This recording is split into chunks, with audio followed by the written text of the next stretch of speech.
Boa tarde, pessoal. Espero que esteja tudo bem com vocês. A gente vai dar, então, continuidade sobre nossas aulas de ciclos e modos ventilatórios. As referências, das nossas aulas continuam a mesma, que a gente já vem falando desde o início da nossa abordagem sobre ventilação mecânica. A ideia da nossa aula de hoje é a gente estar falando sobre como acontece o ciclo ventilatório em ventilação mecânica, o qual, é um pouco diferente do que acontece em ventilação espontânea. Um ciclo ventilatório em ventilação mecânica, ele compreende algumas variáveis, sendo a primeira delas chamada de disparo. O disparo, ele compreende como irá acontecer a fase inspiratória, também conhecido como a mudança da fase expiratória para a fase inspiratória, o que não está errado. Após o disparo, acontece a fase inspiratória, como vocês podem ver na imagem, seguida da ciclagem, que compreende a mudança da fase inspiratória para a fase expiratória. Além do disparo e da ciclagem, dentro de um ciclo ventilatório em ventilação mecânica, a gente tem uma variável chamada de limite. A variável limite, ela compreende como que vai ser a duração da inspiração do paciente. E isso pode variar dependendo do modo ventilatório que a gente vai ver ao longo da nossa aula. Além disso, além do disparo, do limite e da ciclagem, outra variável, que já conhecida por vocês, porém pode ser chamada de uma outra forma, é a nossa variável basal. A nossa variável basal, ela compreende a pressão expiratória positiva final, que é a nossa PIP. Chamada desta forma porque representa a pressão de pressurização do sistema em ventilação mecânica, porque é a pressão que sempre vai ficar no sistema respiratório do nosso paciente que encontra-se em ventilação mecânica. Então, as variáveis de um ciclo ventilatório em ventilação mecânica é compreendido pelo disparo, que é o início da inspiração, como é que isso vai acontecer, por uma fase inspiratória, qual vai ser o limite dado durante essa fase inspiratória, como é que irá acontecer a ciclagem, que é a mudança da fase inspiratória para a fase expiratória, e, por último, a nossa variável basal, que representa a pressão de pressurização do sistema respiratório durante a ventilação mecânica. Aqui eu trago para vocês um pequeno vídeo, uma gravação da tela de um ventilador mecânico demonstrando o comportamento do ciclo ventilatório dentro de uma curva de pressão, de uma curva de fluxo e de uma curva de volume. Vocês podem observar nessa tela de um ventilador mecânico, que é o conhecido, que é o chamado servo, os ciclos ventilatórios na curva de pressão, na curva de fluxo e na curva de volume.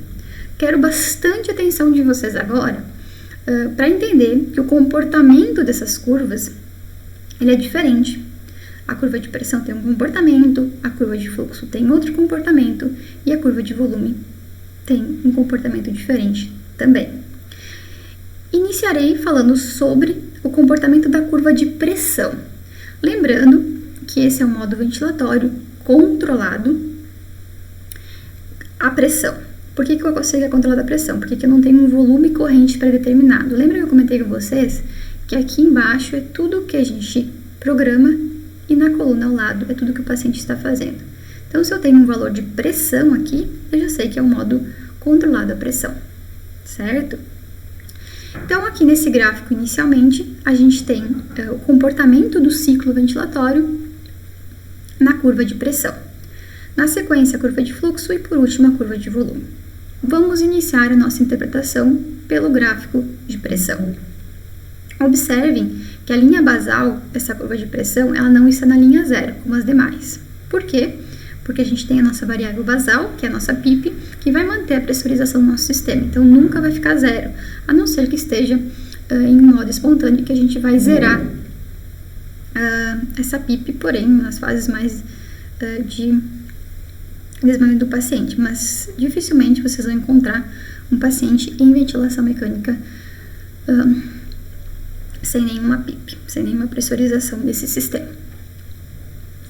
Observem E na curva de pressão, então, a gente tem uma fase inspiratória, que começa a se aumentar a pressão, já tem uma pressão determinada, que é a PIP, que é aquilo que vai ficar independente, sempre vai ter essa pressão.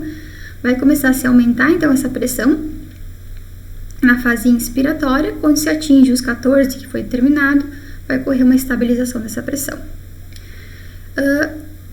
Fase inspiratória, curva de pressão.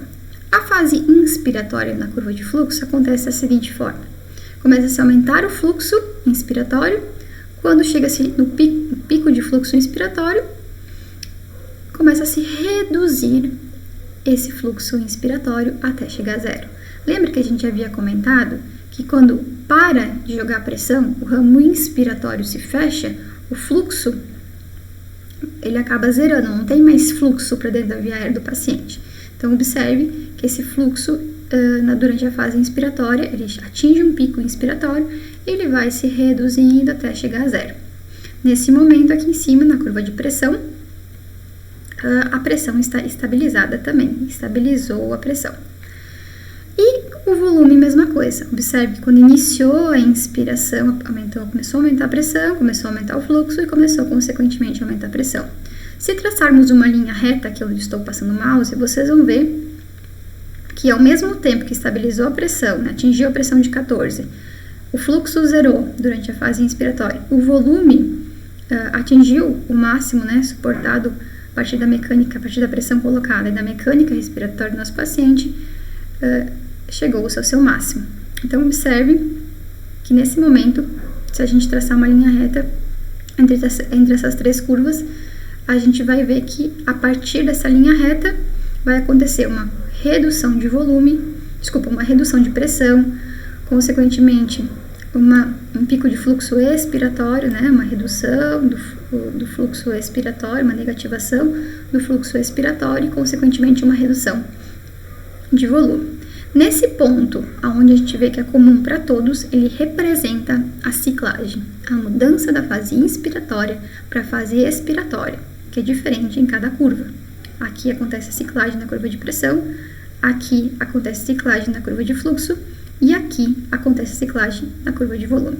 A partir da ciclagem, reduz volume até zerar o volume, reduz fluxo até zerar o fluxo e reduz pressão, até chegar na pressão pré-determinada, que é a nossa PIP, a nossa variável basal, que é a pressão que sempre vai ficar no sistema respiratório do nosso paciente. Certo? Bom, para que a gente compreenda os modos ventilatórios, a gente precisa compreender como é que essas variáveis basais se comportam, quem são elas e como é que elas funcionam. Inicialmente, eu vou falar do disparo. O disparo, ele é um valor pré-determinado que iremos programar no ventilador mecânico, que ele representa a sensibilidade, ou seja, o nosso paciente, ele precisa atingir uma sensibilidade pré-determinada para disparar o ventilador mecânico. Isso não acontece em modos controlados, porque o modo controlado é aquele em que o ventilador mecânico irá fazer tudo pelo nosso paciente. Então, o disparo ele acontece a tempo. Eu vou programar uma frequência respiratória para o meu paciente, 12, 16, 20, e a cada tantos segundos irá acontecer um ciclo ventilatório. Então, nesses casos, o disparo vai acontecer a tempo, controlado pelo ventilador mecânico. Em situações em que eu tenho um modo assistido ou espontâneo, e aquele modo assistido é quando o paciente consegue entrar na ventilação mecânica, consegue disparar o ventilador mecânico, eu posso ter esse disparo a fluxo ou a pressão. Eu, terapeuta, irei determinar um valor X de pressão e um valor X de fluxo. E quando o meu paciente atingir esse valor X de pressão ou de fluxo, eu posso escolher em algumas situações usar pressão, em algumas situações usar fluxo, não vai ter os dois, ou é disparo a fluxo ou é disparo a pressão. E eu vou escolher um valor X lá, 2 centímetros de água, 2 litros por minuto, ou 2 litros por minuto, se for pressão, centímetros de água, se for fluxo, litros por minuto. Se o meu paciente atingir, supomos, essa pressão, ele irá disparar. E aí o ventilador mecânico vai iniciar o ciclo ventilatório. E se eu programar por fluxo, mesma coisa. Se o paciente atingir 2 litros por minuto, acontece o disparo realizado pelo paciente e inicia-se um ciclo ventilatório. Uma coisa que é importante de cuidar em relação ao disparo, alguém até já comentou nessa turma, né? É a questão das assincronias. Então, ajustar a sensibilidade é algo que exige, de certa forma, bastante experiência, porque esse valor tem que ser um valor suficiente, de certa forma, para evitar o alto disparo ou até mesmo esforços ineficientes dos nossos pacientes, né? Porque se a gente botar um valor muito sensível, qualquer pequeno esforço vai acabar fazendo um alto disparo. Se a gente botar um valor muito alto, vai gerar esforços insuficientes que o paciente que não vai conseguir disparar, ele vai ficar tentando brigar com o ventilador mecânico para tentar gerar um ciclo, ele não consegue porque essa sensibilidade talvez esteja muito alta. E se estiver muito baixa, qualquer, até batimento cardíaco, né, qualquer alteração pode gerar um alto disparo que não foi gerado pelo paciente, sim por algum artefato, certo? Aqui a gente tem um exemplo de um disparo a pressão e um disparo a fluxo que não aconteceram, né? Aconteceu por esforços insuficientes dos nossos pacientes. Por exemplo, aqui a gente tem um ciclo ventilatório, o qual o paciente atingiu uma pressão de -2, que é a que eu determinei, por exemplo, pelo ventilador mecânico. Então, se o paciente fez força, conseguiu atingir essa pressão de -2, vai acontecer o ciclo ventilatório. Na sequência, o paciente fez de novo um esforço, só que dessa vez o esforço do paciente foi de -1 centímetros de água. Então, não foi suficiente para gerar um ciclo ventilatório. E isso fica muito nítido quando a gente vai para essas curvas do ventilador mecânico e a gente vê isso aqui acontecendo. E aí a gente já sabe que precisa ser ajustado, por exemplo, a sensibilidade do ventilador mecânico. A fluxo, mesma coisa. Se eu programei a sensibilidade do ventilador mecânico a fluxo, se o paciente atingiu 2 centímetros de 2 litros por minuto, vai acontecer o ciclo ventilatório, vai disparar, vai ter força suficiente para disparar o ventilador mecânico. Agora, se meu paciente não atingiu o que está programado, por exemplo, 1 litro por minuto, esse ciclo ventilatório não vai acontecer. E isso também vai ser possível de ver muitas vezes na curva de fluxo ou na curva de pressão, conforme for o ajuste do nosso ventilador mecânico. Agora, em relação à ciclagem. A ciclagem, ela representa uma mudança da fase inspiratória para a fase expiratória e ela pode acontecer de algumas formas. Pode acontecer a tempo, pode acontecer a volume, pode acontecer a pressão, pode acontecer a fluxo. Isso quer dizer que quando acontecer a tempo, significa que a mudança da fase inspiratória e expiratória vai mudar quando atingir o tempo pré-ajustado, o tempo inspiratório pré-ajustado. A volume significa que a mudança vai acontecer quando atingir o volume pré-determinado, independente do tempo inspiratório.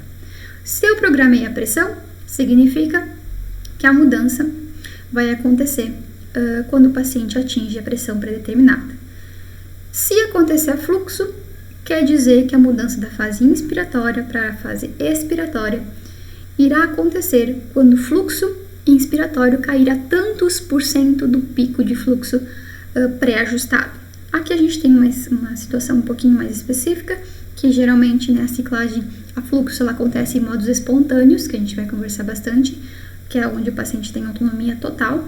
Então, a mudança acontece quando ele atingir o pico de fluxo inspiratório, quando cair tantos %, vai acontecer a mudança. Isso a gente ajusta no ventilador mecânico. Quando botar mais, quando dá 25% do pico, 10%, 75%, isso a gente vai conversar bastante ainda, porque é algo bem específico que isso influencia, né, no tempo inspiratório do nosso paciente. Certo? Galera, vou dar um break aqui, tá? Para vocês também darem uma respirada, reverem talvez de novo esse vídeo um pouquinho mais curtinho. E aí, na sequência, eu volto falando sobre sobre modos ventilatórios, certo? Por que eu falei disso primeiro?